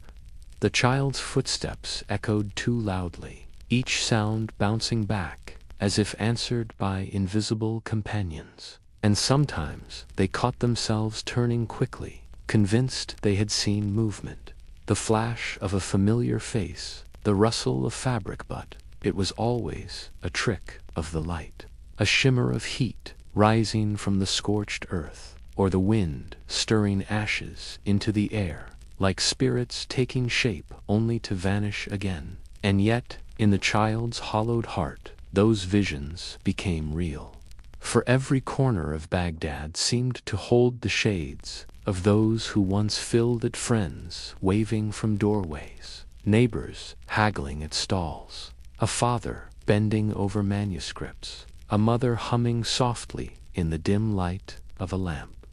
Even the animals were gone, the donkeys that once brayed, the birds that once scattered crumbs from market stones, the cats that prowled alleyways, silent their absence, as sharp as the loss of people. And so the city lived on only in memory, flickering like a dying flame that the child carried alone. The ruins breathed despair, yet within their silence the child felt the pull of something larger, as though the city itself had become a ghost,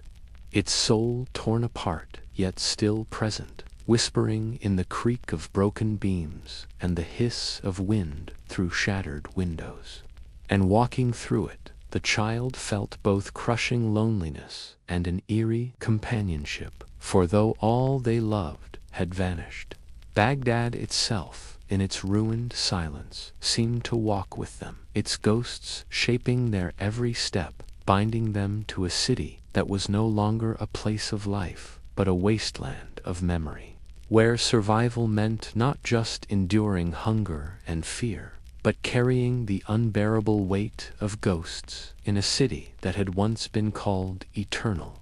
Legacy of the Mongols far beyond the smoldering ruins of Baghdad, the legacy of the Mongols grew like a shadow stretching across the world, for Hulagu Khan, grandson of the great Genghis, had not simply taken a city, but shattered the very heart of an empire, and in doing so announced to the world that no center of power, no beacon of knowledge, no cradle of civilization was beyond the reach of Mongol wrath. The sack of Baghdad became a story whispered with trembling voices from Damascus to Cairo, from the steppes of Central Asia to the courts of Europe, each retelling carrying the same terror that the Mongols were not merely warriors, but storms of fire that consumed all in their path, leaving no boundary sacred, no dynasty untouchable. Hulag's empire expanded westward, swallowing Persia, Mesopotamia, and stretching its influence toward Syria, his armies moving with relentless precision, their horsemen a blur of speed and brutality, their reputation preceding them so that cities often surrendered at the mere rumor of their approach, choosing submission over annihilation. And yet even as his banners rose over conquered lands, the sack of Baghdad remained his most infamous act, a symbol of ruthlessness that echoed in chronicles and laments. For it was not only the destruction of a city, but of an aged Islamic golden age, with its libraries, its astronomers, its physicians, its poets, its engineers, drowned beneath the hooves of Mongol horses and the black waters of the Tigris. To the Mongols themselves, this devastation was a mark of strength, proof of the divine mandate they believed guided them, a warning to all rulers who might defy them. But to the rest of the world it became a tale of terror, a measure of imperial power written in ash and blood. And though some argued later that the Mongols also opened new roads for trade, carrying ideas and goods across continents, it was impossible to see beyond the ruins, for Baghdad's fall was too immense, too final, the very scale of its destruction becoming part of the Mongol legend, a name that evoked both awe and dread. In markets far from Mesopotamia, storytellers evoked Hulag's army as if they were demons cloaked in human flesh. Children were warned to obey, lest the horsemen come for them, and even kings and sultans measured their ambitions against the looming shadow of Mongol expansion. For Hulagu had proven that empires, no matter how glorious, could collapse in mere days under the weight of his fury, and thus Baghdad, once the radiant jewel of the East, became not only a graveyard, but a monument to Mongol might, its silence speaking louder than any herald, its ashes a crown upon Hulag's legacy, as though he had carved into the world's memory a single truth that the Mongols, unstoppable and merciless, were the arbiters of empire and ruin alike. Memory of fire, years later, when the child had grown older, yet carried within their bones the weight of an unshakable grief. The Siege of Baghdad did not return to them as a tale told in words or a page in a chronicle, but as an unending storm of sensations that clung to their senses like smoke that would never disperse. For what lingered most was not the sequence of events, but the smell of burning wood mixed with burning flesh, a stench so thick that even decades later the faintest curl of smoke from a cooking fire could hurl them back into the choking haze of that February, where the sky had turned black and the city had disappeared beneath a veil of flame. And in those memories they did not recall dates or names or the banners of Hulag's army, but rather the shrill screams of neighbors carried on the wind, cut short into silence, the pounding of hooves against cobblestones that seemed to shake the earth, the sound of doors splintering beneath axes, the guttural laughter of soldiers that contrasted with the wails of women dragged away. The child remembered the crack of collapsing walls, the hiss of ink bleeding into water, the dull thud of bodies hitting the river, and the way the air itself had become hot with ash until breathing felt like swallowing fire. And these memories were not history to them, not a sequence of events to be studied or measured, but the raw sensory truth of survival etched into every breath, every heartbeat, every dream that twisted into nightmare, so that even when they lived in safer times, when years placed distance between them and the sack, a sudden cry in the night or the flicker of firelight could unravel them, carrying them back to the moment where survival meant silence and stillness, where hunger gnawed and thirst burned, but fear was greater still. The memory of fire lived within their skin, a phantom heat that rose whenever they closed their eyes. And though scholars and historians debated the numbers of dead, the strategies of armies, the politics of Hulag's conquest, for the child now grown, those abstractions meant nothing, because what they remembered was blood drying on their hands. As they clutched their mother's cloak, what they remembered was the silence of their father's absence. What they remembered was the ghostly echo of Baghdad, as it had been its streets, alive with merchants, its mosques alive with prayer, burning away into a city of screams and shadows. And so memory itself became less of a narrative and more of an ache, a wound that spoke not in words but in scents, sounds, and visions that flickered unbidden, making the past something never past, a fire that still smoldered in their chest, reminding them that some events are not remembered with the mind, but lived forever in the senses. Raw and unrelenting, a history written not in ink but in smoke and blood. Memory of fire survivors' reflection as the child grew into adulthood, their body taller and their face lined not only by the passing of years but by the heavy shadows of memory. They found themselves often sitting alone in quiet moments, haunted by the unanswerable question of why they had lived while so many others had perished. For the sack of Baghdad was not just an event sealed in the annals of history, but a wound carried deep within their soul. And in the stillness of night, when the world seemed gentler, they would recall the faces of neighbors,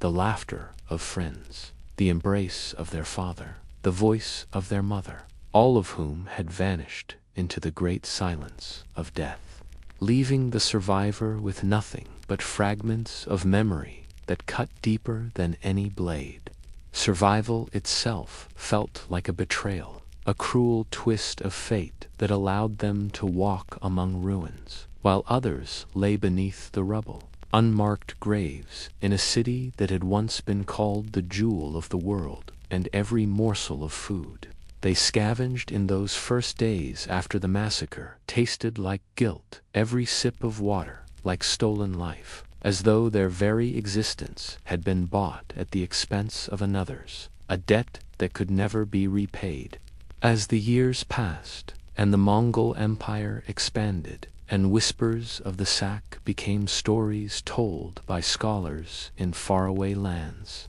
the grown survivor would sit and listen, and though the listeners gasped in horror at the numbers, at the rivers of blood, at the destruction of libraries, the survivor knew that numbers and statistics could never capture the truth of those days, because what weighed on them was not the loss of hundreds of thousands, but the particular absence of faces, of voices, of tiny details, the way a neighbor had once given them sweets, the sound of their father's footsteps on the threshold, the warmth of their mother's hand as she pressed food into their palm during the siege. Each memory a thorn that pricked at their heart.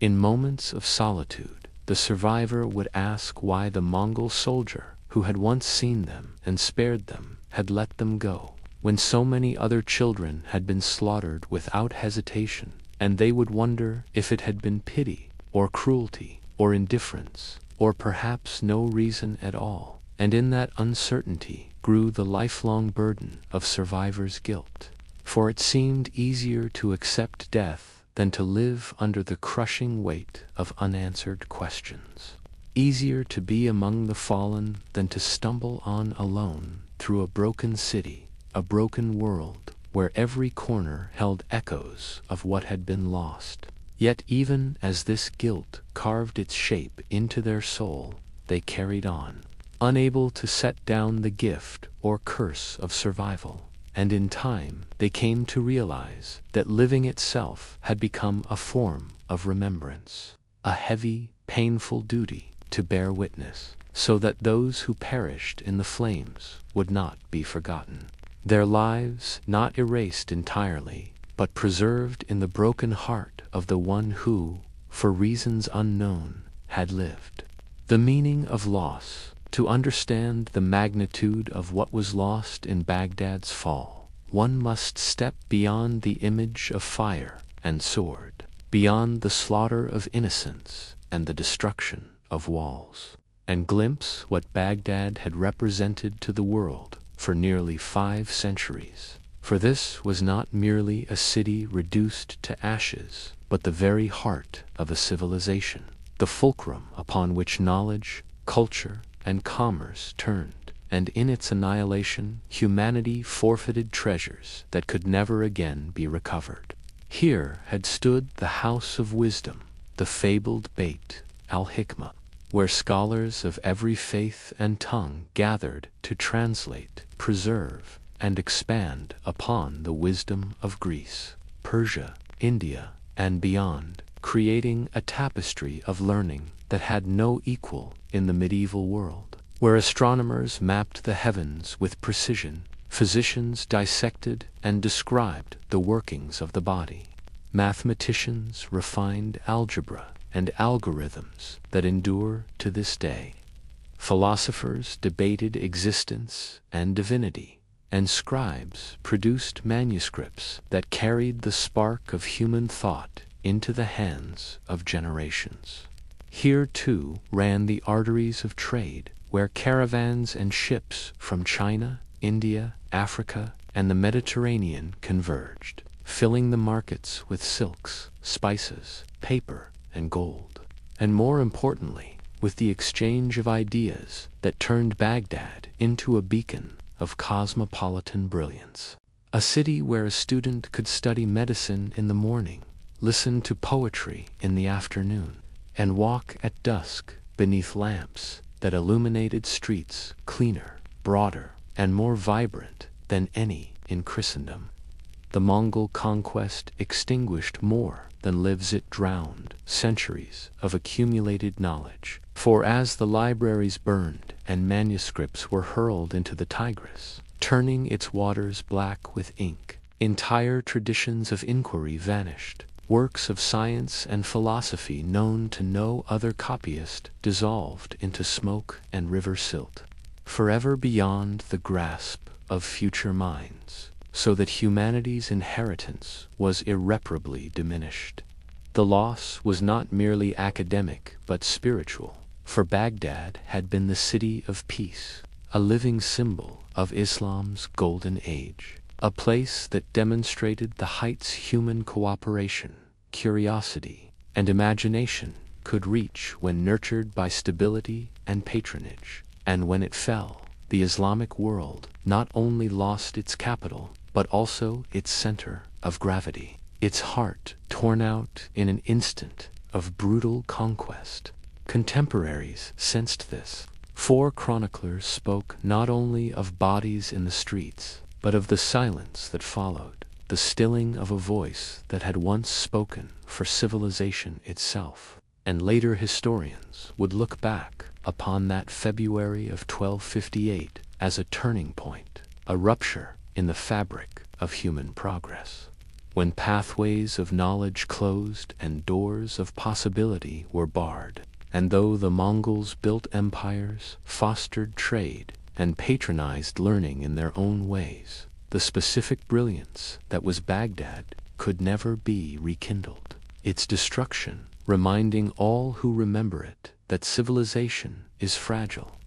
that knowledge is perishable, and that sometimes the fall of a single city can alter forever the course of humanity's story. Lessons of arrogance. If there is a lesson etched into the ruins of Baghdad, it is one born of arrogance and blindness, for the Caliph Al-Mustasim, who ruled at the city's final hour, embodied both the majesty of inherited power and the peril of complacency. Trusting in the illusion of invulnerability while the storm gathered beyond his gates, and his people, lulled by centuries of prosperity, and the city's reputation as the city of peace, clung to the belief that Baghdad was too magnificent, too sacred, too blessed by God to fall. But history has no reverence for pride, and empires that imagine themselves eternal are the first to crumble when challenged. The warnings had been many, for Hulag's armies had swept westward with ruthless efficiency, leveling fortresses in Persia, extinguishing dynasties, and leaving a trail of submission or annihilation. Yet Baghdad's court dismissed the reports, assuring themselves that their armies, their walls, and their wealth would suffice, while the Caliph squandered opportunities to seek alliances, alienated potential allies, and dismissed Mongol envoys with insults rather than strategy, a fatal miscalculation that transformed negotiation into vengeance. Even the city's defenses were neglected, for when the Mongols arrived in 1258, they found not the impregnable bastion of myth, but a capital unprepared for siege, its moats shallow, its stores depleted, its leadership fractured, And within days the invincible Baghdad was reduced to desperation, proving that no civilization, no matter how advanced or storied, can survive without vigilance and humility. This tale of arrogance is not unique, for history repeats its refrain roams, senators scoffing at the barbarians before the city burned, Constantinople trusting in its walls while cannon thundered outside, nations throughout time mistaking past glory for eternal security, and so Baghdad's fall becomes a mirror for all ages, a warning that prosperity breeds complacency, and complacency breeds ruin. Yet the tragedy lies not only in the caliph's folly, but in the misplaced faith of his people, who, believing their leaders wise and their city invulnerable, were abandoned to slaughter when those illusions shattered, and their trust, their prayers, their loyalty could not save them from the tidal wave of Mongol fury, the arrogance of one ruler, amplified by the collective hubris of a society that thought itself untouchable, condemned hundreds of thousands, perhaps 1,000,000, to death, and extinguished a civilization's heart in a matter of days. A stark reminder that survival demands foresight, humility, and the courage to confront uncomfortable truths. For civilizations are not destroyed by enemies alone, but by their own refusal to adapt, to prepare, to listen to warnings written clearly in the horizon's smoke. And so the ruins of Baghdad whisper across centuries, telling not only of Mongol cruelty, but of human arrogance, a story that unfolds again and again in different lands and languages, a warning that is ignored at peril. For though the faces of rulers change and the banners shift, the pattern endures. Those who believe themselves eternal are the easiest to destroy. From ashes to resilience, time, relentless and indifferent, carried Baghdad beyond the silence of its ruin. And though the scars of fire and blood remained carved into its streets and into the hearts of those few who survived, the city, like all cities with deep roots, began, however slowly, to breathe again. For even amid rubble life is stubborn, and from the shattered courtyards, where the stench of death had once hung heavy, weeds sprouted green, small birds returned to perch on blackened walls, and merchants from distant lands, cautious but compelled by the pull of trade routes, brought camels bearing silks, spices, and stories of resilience, and in their wake came whispers of restoration, fragile but undeniable. The child, now grown into adulthood, lived long enough to witness this halting rebirth, to see families once more light hearths in broken houses, to hear the tentative rhythm of tools striking stone as masons rebuilt walls toppled by Mongol siege engines. And though the grandeur of the Abbasid Golden Age was gone forever, replaced by a diminished city under foreign shadow, Baghdad showed the same defiance of mortality that all human settlements possess, that instinct to gather, to rebuild, to remember. For while an empire had been extinguished, a city is more than its rulers, more than its libraries, more than its monuments. It is the beating heart of its people. And though countless voices had been silenced, those who remained carried the memory of what had been and the determination to kindle what could be. The child who had once cowered in ruins, half-starved, hunted, and hollow with grief, now walked through streets that, while still haunted by ghosts, trembled faintly with life again, the cries of children echoing like defiant prayers against the silence. Vendors once more bargaining over dates and lentils. Scholars timidly gathering to teach what fragments of knowledge survived.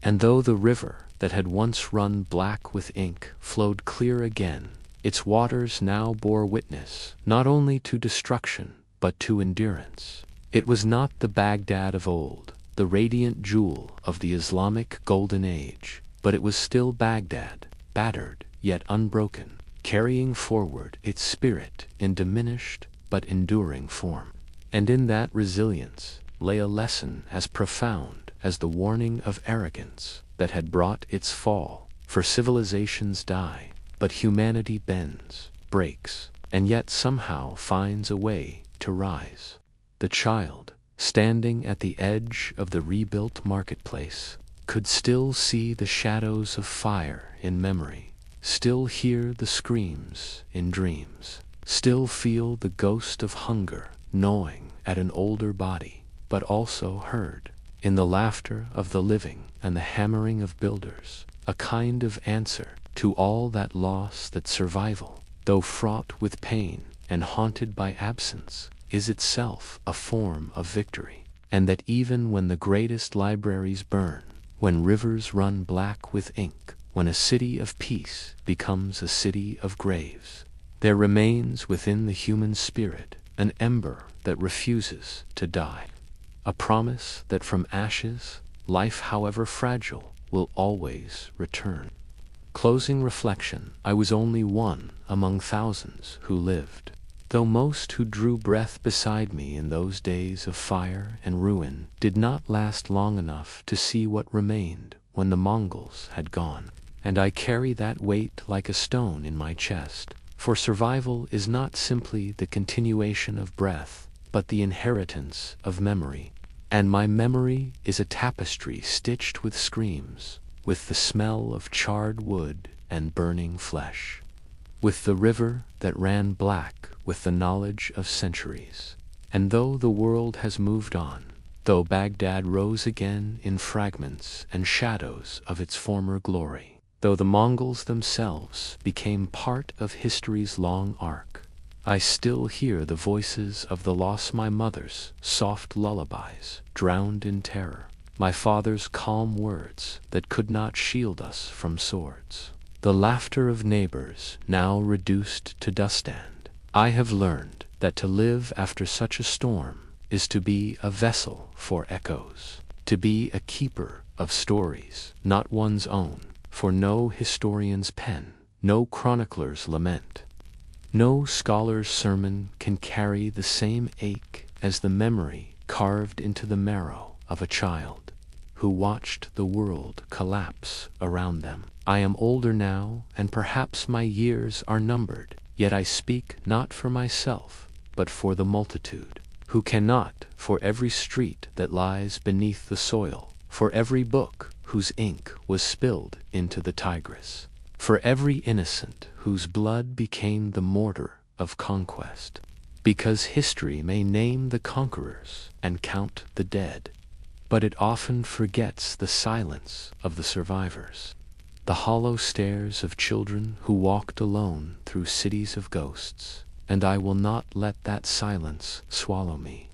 When I speak as if through many mouths. When I close my eyes, I see through many eyes. And when I recall the siege, I recall it not as parchment or scroll, not as statistic or date, but as smell and sound, the smoke that filled my lungs, the crackle of fire that devoured the only world I knew. And if there is meaning in this endurance, it is not triumph, but duty, the duty to carry voices that would otherwise be lost to the void, to remind those who come after that the fall of Baghdad was not just an end of empire or a turning of history's wheel, but a rupture in human memory, a wound that still bleeds when remembered. For what is civilization but the fragile accumulation of stories? And what is survival but the stubborn insistence to keep those stories alive? So I remain a single thread, frayed yet unbroken, whispering into the endless silence. I lived, and because I lived, they are not entirely gone. And though the city of peace was drowned in fire and sorrow, within me it still breathes, fragile and haunted, carried forward so that no one may forget.